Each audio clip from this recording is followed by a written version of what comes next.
Check, check. All right.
Hi everyone.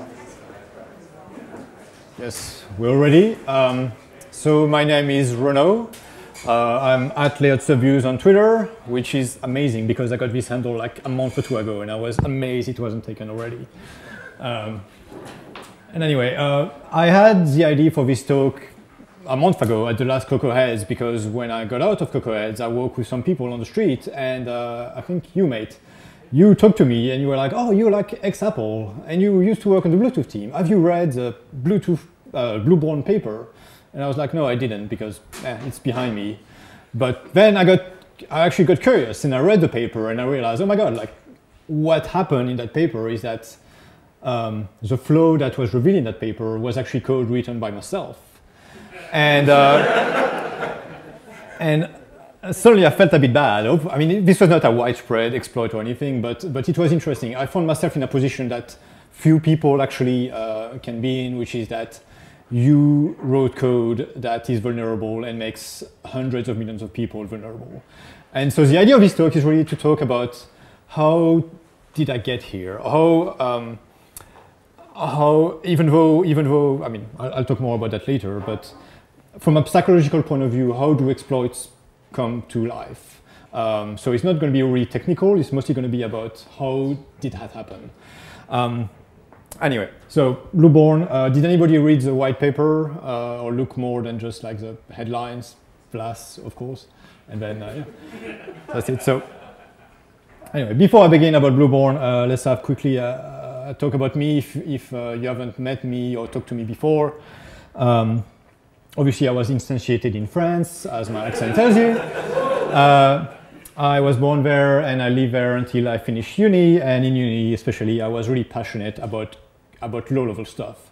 About kernels, especially. I have a couple of really silly patches for the Linux kernel at the time. That was really what I was passionate about, really understanding how computers worked. And that's important because I consider myself being really familiar with C. I have seen every C trick in the book. I know the language. I know that mem copies are bad. I know all of that. I'm not somebody stupid, and I feel like I know how these things work. Anyway, so in uni, I was really passionate about kernels. And that's what I studied most of my time there, and that led me to my first internship in my first full-time job at VMware in California, which was an amazing opportunity. I worked on VMware ESX and ESXi, terrible product names. Did anybody use these products at any point? No, it's pretty well used. So I worked on the kernel, so the virtualization hypervisor running on the actual bare metal, on the networking stack of these kernels. So yeah, like again, kernels, very low-level stuff, some heavy C, every trick in the book, like I said, from 2007 to 2009. At the time where really virtualization was at its peak. It was, all the buzz was about virtualization. And then in some meetings, somebody sometimes mentioned somebody about the cloud. Maybe the cloud is going to be big, we don't know. Anyway, I left in 2009 just as I think the peak of virtualization kind of went down. So I left at the right moment. But that was an amazing experience. But I got an even more amazing opportunity, which is that I got hired to work at Apple. Specifically on the iOS Bluetooth team from 2009. I joined in August 2009, and if you recall these good few years, that was just after the iPhone 3GS was released, and iPhone OS 3 just got released as well, and we were just starting work on iPhone OS 4. Is it colored? Hmm? Is it colored inside? No. I found that book on the shelf there, that's why I was like, that's amazing. So I joined in August 2009, and at the time we were just like the iPhone was still considered to be something that will drone in a couple years, and so we were not, working on the iOS Bluetooth team, we were not respected by the car manufacturers. They considered us a low priority compared to Nokia or Ericsson or anything like that. And so it was really an amazing, the opportunity of a lifetime to be able to work from 2009 to 2016 in that team and go from something that is unloved and that is not respected by the industry to something which is a core feature of the OS, because Bluetooth is part of so many of the features that Apple OSs are built upon these days, like the watch, the AirPods, and whatever else. So went from nothing to absolutely everything. That was an amazing time. And then after a while, after 7 years, it was time for a change. And so I actually joined the Home App team. Anybody uses the Home App here? Okay, even less people. That's great. From 2016 to 2017. So as you see, like through my experience, I kind of like went through the layers. I started in kernels when I did system programming, and then eventually went at the UI layer. And yeah, I worked on the Home App from 2016, from spring 2016 to 2017, and then the one that should not be named was elected president, and I decided that it was time for a change of scenery, and so I realized my lifelong, and so I decided to realize my lifelong dream and everybody's lifelong dream of joining itty-bitty apps. I mean, that's even more mind-blowing than everything I did before. Like, I can't believe that this happened. So now, I'm like working with itty-bitty apps. With the amazing people here. I got to know them over a beer a few years ago. I mean, I got to know Sean and a few other people, and that led to, one thing led to another, and suddenly you're in Melbourne. I mean, it's funny how it happens. Anyway, so that's about me, so that you know who I am, and you can come and ask me questions if you're interested in any story or anything. I have plenty. So the talk. Quickly, a quick overview of what I want to talk. First of all, what is Blueborn? A lot of people are not really familiar with it. I'm going to quickly go over what exactly this flow represents. I'm going to ask, I mean, should you freak out? I mean, is there like a worm that, are your phones compromised right now by the Mossad or anything else?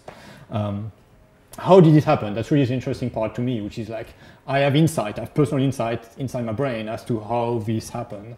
How did a flow that affects so many people, that could have affected so many people, went out in the wild? I'm going to talk quickly about what fixed it, what actually fixed it, because I have insight on that as well.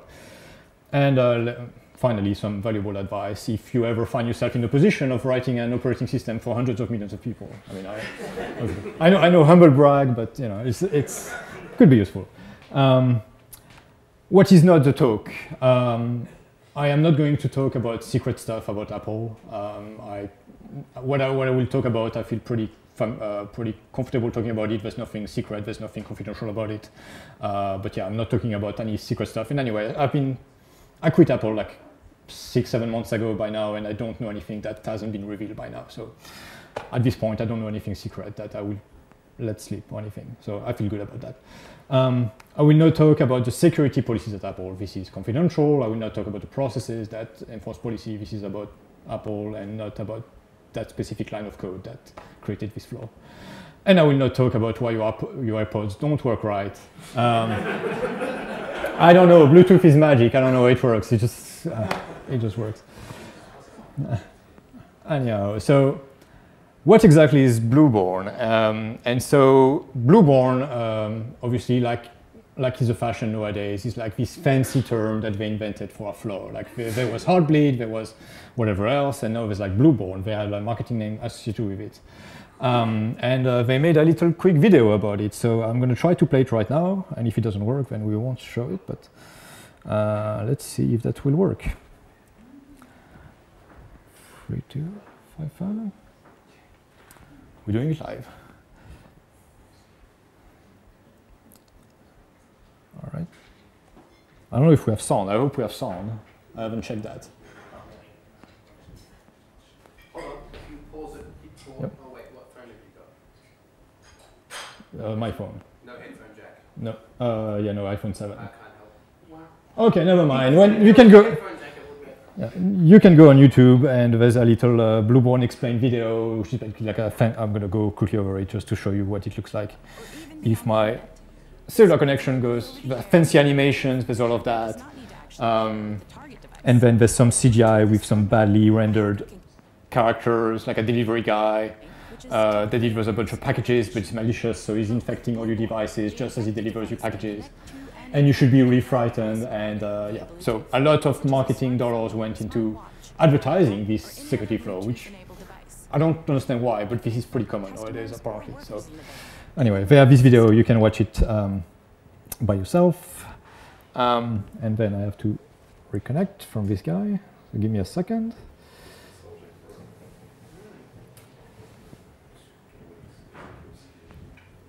And play. Oh, yeah, it works pretty well.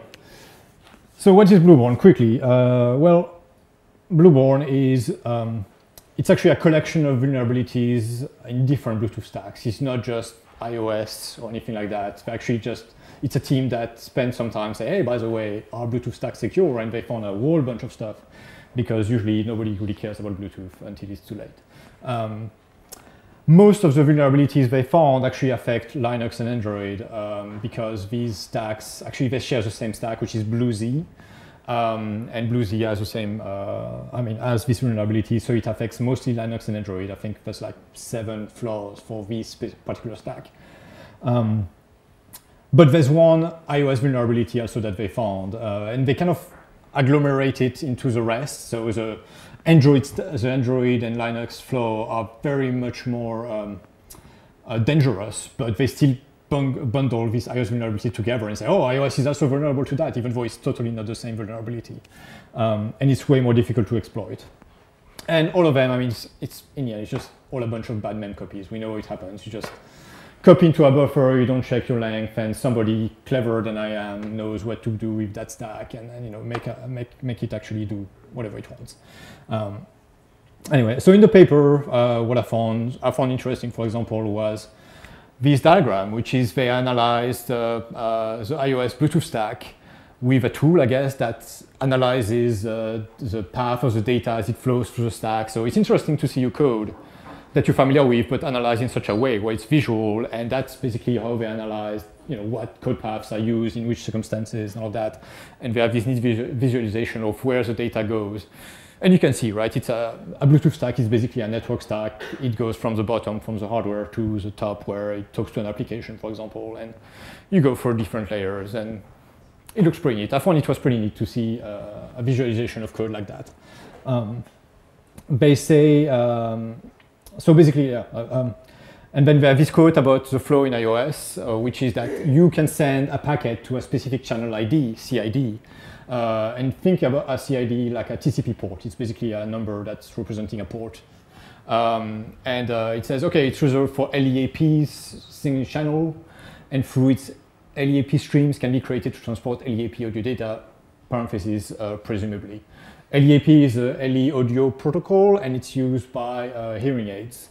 So this is a channel dedicated to hearing aids, hearing aid technology that we developed a few years ago, and it's still used by many hearing aids nowadays. Can anybody tell me what 0x2a is? Anybody recognize that number? No? 42? It's 42, yes. So it's the answer to life, the universe, and everything. And so that's why it's 0x2a. There was no reason apart from that. So it's a magic constant that stays there, and somehow it turned into the official port for that. So that's what they say in the paper, and then they disassembled the function in question, and they have an interpretation of the function from the assembly that they have. So at the top you can see there's a C equivalent of what they see in the disassembly code. So you see here there's an allocation for an audio chunk. Incoming packet gets copied into that audio chunk, and obviously there's no boundary checking. So if you have a length that is more than 0x68, then you basically overwrite some bunch of memory you shouldn't be really touching. And then it passes that buffer to a callback. yeah, so they went through all this pain to analyze assembly and kind of like figure out what the code looked like. Well, from my experience, I can tell you exactly what the code looked like, or at least something very close to that, and that basically looks like that.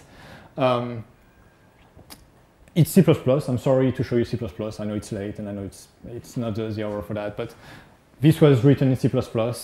And basically what you have is this function here, the audio callback is basically the culprit, but it's basically based around an event system. So we had this event system at the time where you have a virtual class that is event that has to implement a function, a virtual function called execute. And then you define your event, which is a subclass of this virtual class, and you implement your thing where you store basically the data you want to carry over in that event, and you implement your execute function that actually does logic in that. And then in that, I have like private fields that basically stores the buffer and the buffer length. It's very raw code. It's not very good, but that's kind of what we use. We use C++ a lot, and we did things quite by hand at the time, which led to that vulnerability, because now you can see that when I look at the event with the operator new, it calls the constructor of the audio callback event, and this memcopy, which is in line, will copy the buffer to this buffer. And yeah, obviously you can override that quite easily. So to my recollection, that's kind of how it looked like. And that's how you get a vulnerability into hundreds of millions of devices.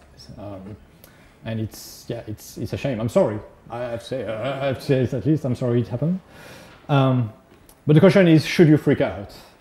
Should you be really worried about that? I mean, first thing is, no, you're fine. You're fine. So first of all, I mean, the main thing is that it's been actually fixed since iOS 10. And they say that in a paper. So it's the only iOS version which is vulnerable to that attack is iOS 9. The daemon that has this flow is heavily sandboxed, so it has access to some information, some data that is a bit private, but mostly it's heavily sandboxed, and it's in some aspects even more sandboxed than a typical app.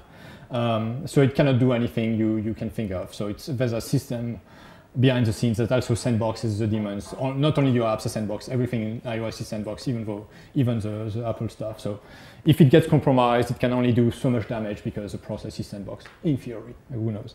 The Bluetooth packets are quite small in the end. I mean, you have to send probably a lot of Bluetooth packets to finally build the exact stack you need to compromise the thing in the way you want, and that's absolutely almost impossible. I don't know, security people do that. I never understood it, but it seems quite impossible to me to actually use and exploit that flaw. And especially it's a heap overflow. It's not a stack overflow. So you cannot override the return pointer on the stack and all that. You cannot hijack the execution to the best of my knowledge. You can only corrupt the heap, which makes it quite more difficult to actually do something meaningful with it. Again, I'm not a security guy, I'm not a specialist. Maybe you can do something really malicious with that, but it would be worse definitely if it was a stack overflow. And I would add to that also to these bullet points that in order to exploit that flaw, you need to know the Bluetooth address of the device you want to target, and that's also quite tricky to get because you need the device you're targeting to actually broadcast this address. Otherwise, you don't know that a device is even there. So you need to be able to listen to that address, connect to that address, and then send these packets through the layers. And then finally, all of that leads to the fact that there's no proof of concept. They say it in the paper, oh, it's vulnerable, it's terrible, and all that, but they say, because it's fixed, we didn't bother implementing a proof of concept that exploits it. So they could say the truth, or they could just also mean like it was too hard to actually implement something meaningful. So we just say that it could be terrible, but yeah. So that's should you freak out? And so yeah, I'm going to talk about how did it happen, how that vulnerable piece of code got written, which is really what interests me. And I'm going to go back again to the little code snippet that I have.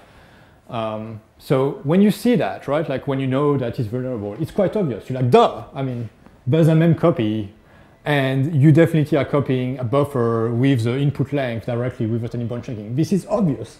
And every time you see a vulnerability like that, you look at the code like, who's the duffus that wrote this code? This is so simple. And I was like that guy. And then it affects me. I'm like, okay, well, maybe there's more to it. So how did it happen? How did I end up? I think I wrote this code. I'm pretty sure I wrote this code. If not, I reviewed it, which makes me equally responsible. In either way, I feel responsible for it.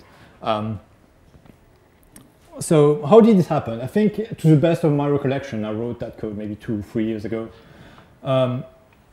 It's part of a feature, right? So when you're developing the feature, you're really concentrating on one thing. You're focusing on making it work. You are developing a prototype, and you're quickly trying to make something that works because you don't even know whether it's going to be successful or not. And this code doesn't matter right now. You're just trying to make something really quickly to have other teams start using your stuff and to unblock all the other teams that depend on your work. So your mindset is not security focused. So you're making it work, and you develop this prototype, and then this prototype code slowly turns into production code because you never come back to these lines of code. They work well. You never look at it again. It's a simple function. You write it once, and then it's there, and nobody ever looks at that code again. It's stuck somewhere at the bottom of the file, and nobody cares about it. And then, years later, you find out that somebody actually cared about it very, very deeply. This code also, in my mind, was designated to talk to a non-malicious accessory. It was not supposed to talk to anything in the world that could be anything. It was a very specific accessory, and I was not thinking at all about validating inputs because everything we did was based on a protocol specification. We had a specific, not really a document, but at least something that says this packet is going to be this length and it's going to be sent at this moment in this thing. And when you look at a specification like that, it kind of puts blindfolds on you where you just look at the specification and you don't really think about the bigger picture about what could happen if somebody doesn't follow specifications. So specifications are kind of harmful in that way, where they tend to narrow your field of vision and not make you realize that, hey, maybe you're not getting what you're expecting as your input. And also another thing that I did was that I really relied on the lower layers to do input checking.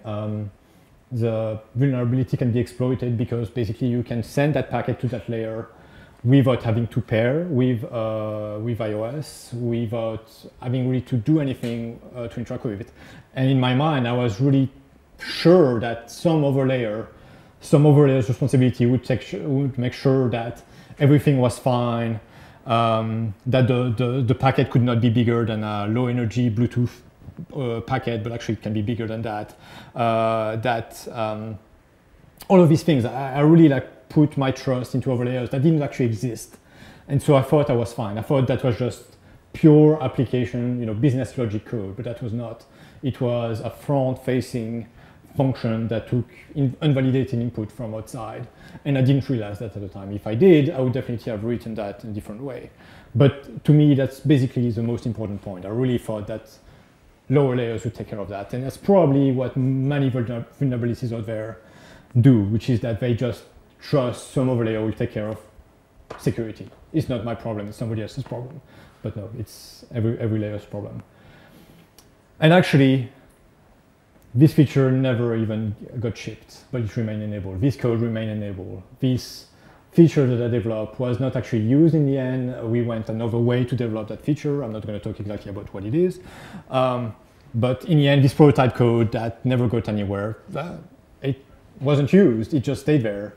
And and we didn't remove it. We just remained it enabled. And so that created the flaw. And that's a shame because that's really the stupidest reason for having a security flaw. Just I must say, this code path is now used for hearing aids, so it's not something that got removed. So quickly talk about what was the fix, actually. How did it get fixed? So in the paper, they claim this vulnerability was mitigated in iOS version 10. And that's a very, very blurry, abstract way of saying I don't know exactly what happened. because personally, I left the Bluetooth team in, let's say, April, May 2016. So that was obviously a couple months before iOS 10 was revealed at the dub of last year. And I personally never received a report about that flow. I never got contacted by the team that reported that flow. I never got contacted by my engineering manager. I never got contacted by the security team at Apple. So a few things may have happened, right? Like first one might be that the team that has this vulnerability never actually reported that to Apple. Like they never claimed that. They just say it was mitigated. They never said they reported it. So that could have happened. I don't know. I'm just theorizing. They could have communicated with the security team at Apple, and the security team at Apple might have looked at the code and found out that it was fixed, and therefore didn't deem necessary to contact the Bluetooth team and say, by the way, there was a flaw and all of that. So that might have happened. I have no idea. I have no inside information about that. Or somebody else might have, somebody else might have known about that report. I don't know exactly what happened, but I personally never received a report about that flow. So I don't exactly know what happened, what communications happened, and the timeline of everything at all. But the quirky thing about all this is that this was actually an accidental fix. Like, because I never get a report of that, there was never any like, oh, we need to change that function. No, we just fixed that in another way. And the fix was that when iOS 9 shipped and until I left the Bluetooth team, I was basically, one of my biggest tasks was to modernize the whole Bluetooth stack, because we're using, like you saw before, we're using like old C++ with bad methodologies and all of that. And I was like, no, we really need to embrace modern technologies. We have so much better now. And so let me go through the whole code base and start using modern Apple technologies all around, so that we don't have to write these buffers, mem copies by hand every time, which was a lot of craft, a lot of boilerplate, which I hated doing. And so I changed the function that you saw before into this. Instead of having an event, we just had now this notion of a byte buffer, which is basically like a ref content buffer of bytes, container of bytes. So you instantiate that with your buffer length. It allocates whatever you pass it, so it's always going to be the right size. And then you dispatch async to our work queue, so you use GCD, and then you use blocks, and this byte buffer gets ref counted when it's copied into the block with C++ trickery.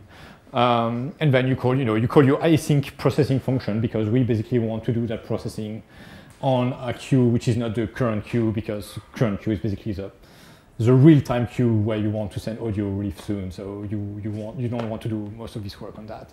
And by doing this modernization work, I collaterally fixed it.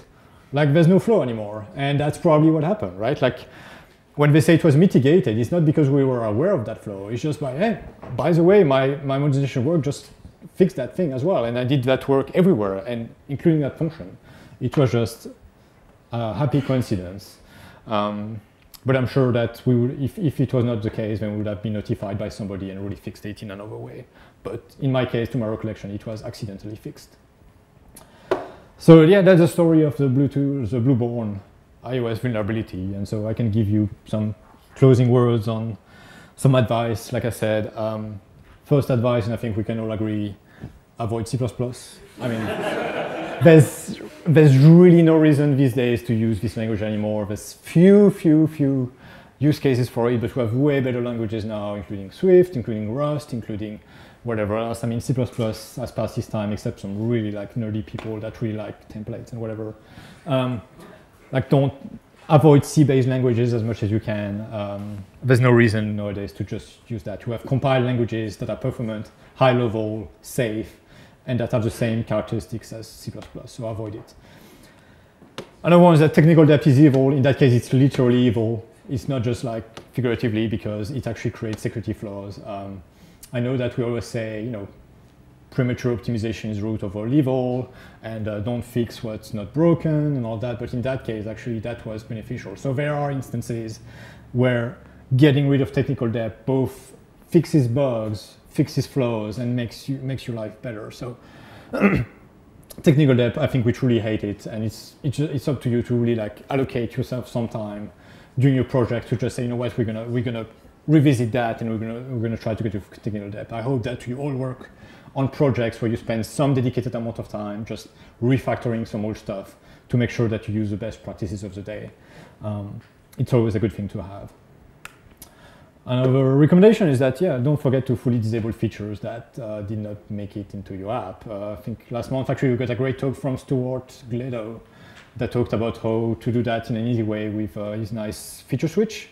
So yeah, make sure that if you don't ship something officially, make sure to completely compile it out or properly disable it so that you don't run into trouble later. And last advice, always spend maybe a little time. It doesn't take long, but spend a little time reviewing your code with a security mindset. Always look for flaws, look for mem copies, look for really stupid mistakes. I personally never did that and I regret it. I should have done that. I should have spent a bit of time saying, hey, let's find something that doesn't look right. And in the end, it's my fault for not spending half a day just reviewing everything that I wrote and then like saying, okay, well, maybe there's something that doesn't sound right here. So if you're accepting arbitrary or external input, make sure to always quickly, it doesn't take much. It doesn't take like a thorough review, but just think about it really quickly.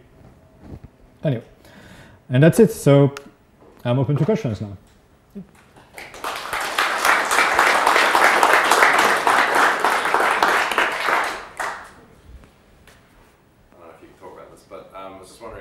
Internally at Apple, do they have, do they use static analysis, basically, to do any analysis on code for this sort of thing? I will not answer that question because this is an internal policy that I don't feel comfortable disclosing. Well, yeah. Would you say that the root cause of that entire bug was an assumption? Yes, it was mostly assumptions. Like you can extrapolate that to many vulnerabilities, which is like many vulnerabilities are based on assumptions. You're never going to get called through that context. You're never going to get called with that. Or like I said, some overlayer is going to take care of verifying that. And so you make assumptions and yeah, they bite you. They come back to haunt you if people look hard enough like they did with my code. Yeah. It sounds like a big part of this is not knowing what to look for. How can you actually sort of change your mindset or your thinking to be more aware of how these things can come about? It's a good question because I'm sure a lot of people have tried to answer it, right? Like how can you write secret code? Like you use better languages, use better tools. Always be just like a little mindful. You don't need much. A little mindful that you got to take security in mind and yeah.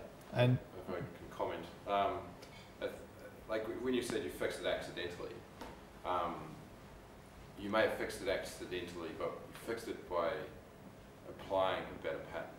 Yes. Right. So in the case of like if you had a byte buffer type or something, it's something that's managed in memory. It's like it's a high level abstraction, which you have to write once, get that right once, and that solves every case of that potential problem. Okay. Right. If you apply that pattern or that type in every case. Right. So instead of having to check yourself every time you're using a string or writing a buffer or an array, you've got a high level type which saves you from having to think about those potential issues in all of those cases. You have to think about it once if you've got it hard at that time where you're defining that one thing. Yeah, and it was pattern identification, right? We knew for years that there was a lot of code duplication, a lot of effort to write this kind of event all the time.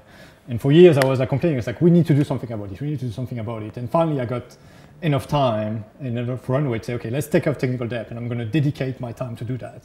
And I was able to apply that thinking to patterns that I identified over the code. It's like, okay, we do that all over. Let's try to find one common, byte buffer thing, which is standard stuff, right? It's not like science or anything. It's not rocket science. So it's pattern identification. And use higher level patterns that are, that's what I can say. Well, be allowed to drill a bit deeper. How do you actually sort of start to understand what it is you should be looking for, and all of these sort of patterns that may come about and lead to potential flaws? Well, if it's simple, right? Like in a way, if you're parsing input or if you're copying input, then that's enough to capture 99% of what's going to be problematic. So in that case, it was really like obvious. It's a mem copy. You can grep for a mem copy and find the mem copy. Like it's a basic level 1 security flaw. It's not even like hidden beneath 10 layers. It's just like, oh, copy a buffer into another buffer directly with mem copy. It's so common a flaw, in fact, that some compilers don't let you use mem copy anymore. Yeah. Read security papers. They have a lot of examples. So I can't. So, Just an experience and learning. Just expose yourself to it as much as you can. What I'm sort of trying to get at is how do you sort of gain that experience? How do you start to understand where all these things come about? Read security papers. yeah, I guess so. I guess Read the right books. Yeah. Read the right blog. be in the mindset of an attacker.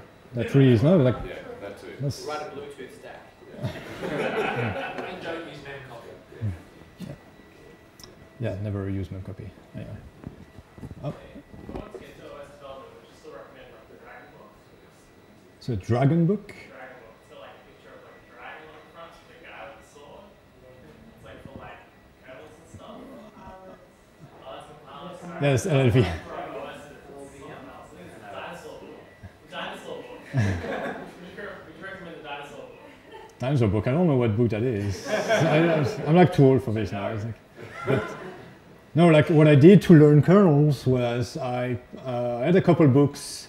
There's a few books that are really good at explaining how the Linux kernel works, and that's what I read at the time. And then I looked at the source code, and surprisingly easy. Some of the functionality of the Linux kernel is surprisingly easy to read. It's basically pure C, and you can find it's like a PID allocator. Okay, the logic to allocate PIDs is very much like a pure functional thing with a mutable data structure, but there's nothing specific to the kernel for that. And that's what I did. That's how I got started. And yeah, and then I was part of like a group in uni that did that. So it's, yeah, I don't have a silver bullet to get you into that world, but yeah, you got to do a lot by yourself, I would say. If you want something a little bit simpler than a Linux kernel, there's good books on Linux, which is actually was designed as a learning curve. So there's a bit of history. The author of Linux accused Linus of copying Linux.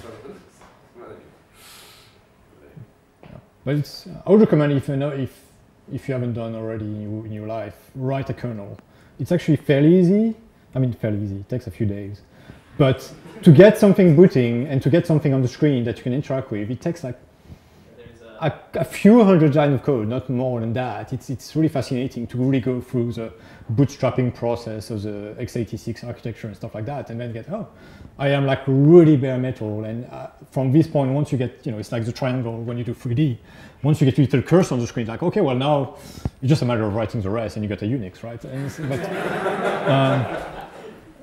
anyway. There's a Linux 1.0 source code, which is available on GitHub with the steps of it compiled and details about what is boot set and how it is written. So it's really good source to start. Yep.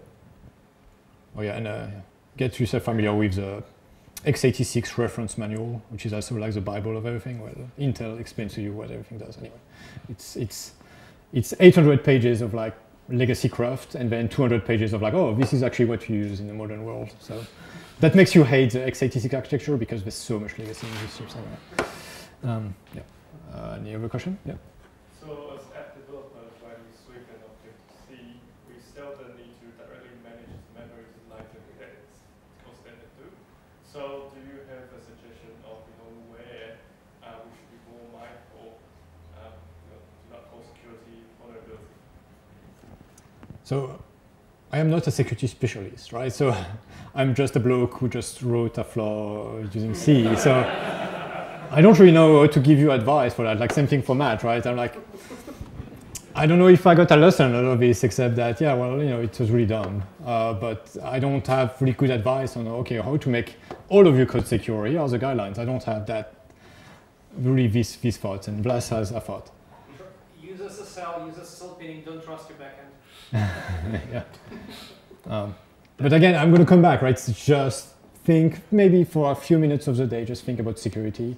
Don't just like write code like, oh, let's make it work. Oh, great, let's ship it. No, like take a little bit of your development time, just a little percent, just at least, okay, let's doubly make sure that every code path, what if somebody sent like something crap, what would happen? Okay, just doing that, you would do a lot better security-wise. And my really flaw is that I never did that in the first place. I think two best pieces of general advice you gave were sanitize your inputs and Yeah. question your assumptions. Yeah. That's really the root of all of this. But that requires you to be really aware and to really think about it, right? It doesn't come like by mistake. No, it's just spend some time, dedicate some time, some reviews in your team or something says, by the way, like everybody's going to have to spend half a day in this release cycle to just like audit the code, whatever new code we wrote. Let's see if anybody can find something really stupid that somebody's doing, and let's fix that. And doing that will fix 99.9% of your potential problems, I'm sure. Like the other thing is look into static analysis. So yeah, if you're not using plain built-in static analysis on your project, then you're doing something wrong. If you have access to other static analysis tools, use those. Look, if you're worried about your data parsing and sort of the input you take from the outside world, from whatever devices or network things you're doing, look into fuzzing on your parsing code. So basically, search for edge cases. Search for that buffer overflow. yeah. Fuzzers are amazingly good at finding flaws. Yeah. There is one thing called Open Web Application Security Project. So you're going to want to check that applies to web. But some of the things apply to application. For example, if you're working with SQL, like don't allow SQL injection or whatever. Commonly referred to as OWASP. Yeah. Okay. Yeah. Thank you. Thank you very much.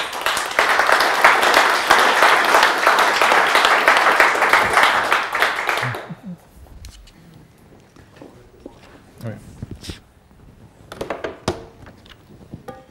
You're going to take the book home. I wish. Maybe there's some stuff that I can read.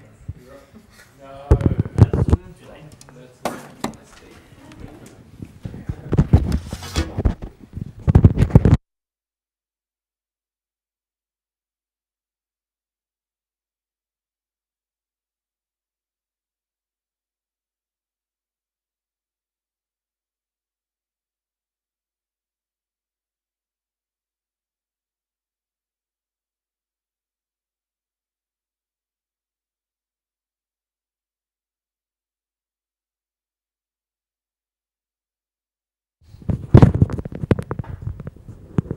Our next meetup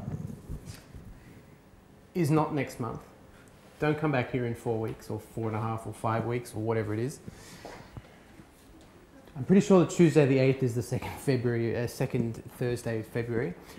We're going to be back. Actually, Outware's wrong. That's already wrong. That's the third mistake in the slide. We're going to come back. We're going to take the break, as I said before, and we're going to come back in February. And the venue's to be determined.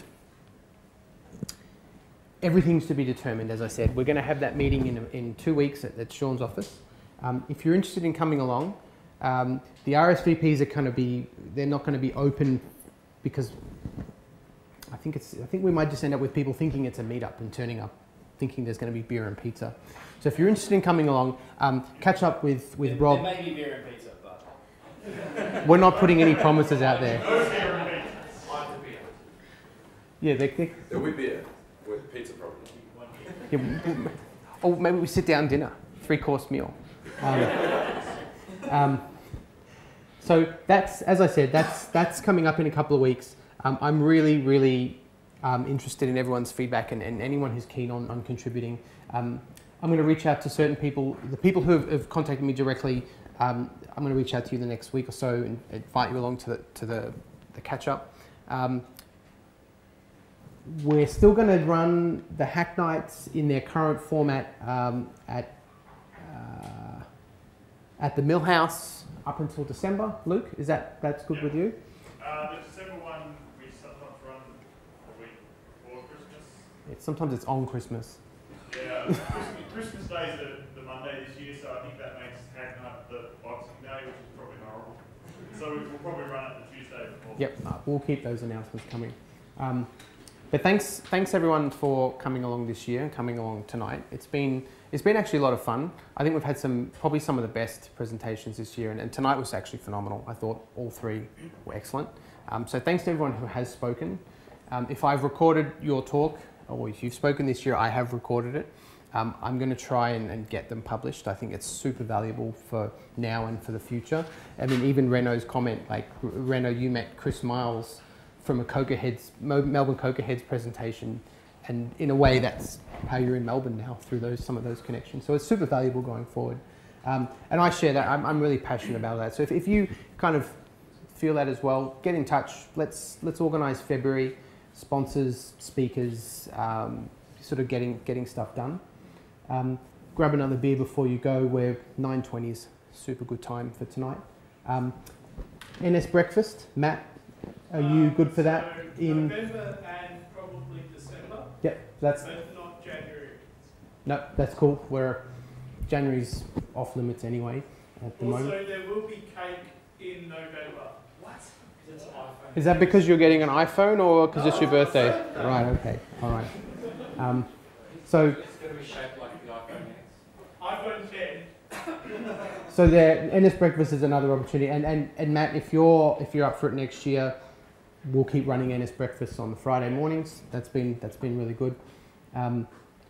You can work out a new venue if you're tired of the coffee at Manchester Press. Up to you, or if anyone's got any other ideas. Thanks for coming. Thanks for 2017. We'll see you in 2018. Get in touch. I'd just like to thank Jesse for all the work that you've done with CocoaHeads the last couple of years. It's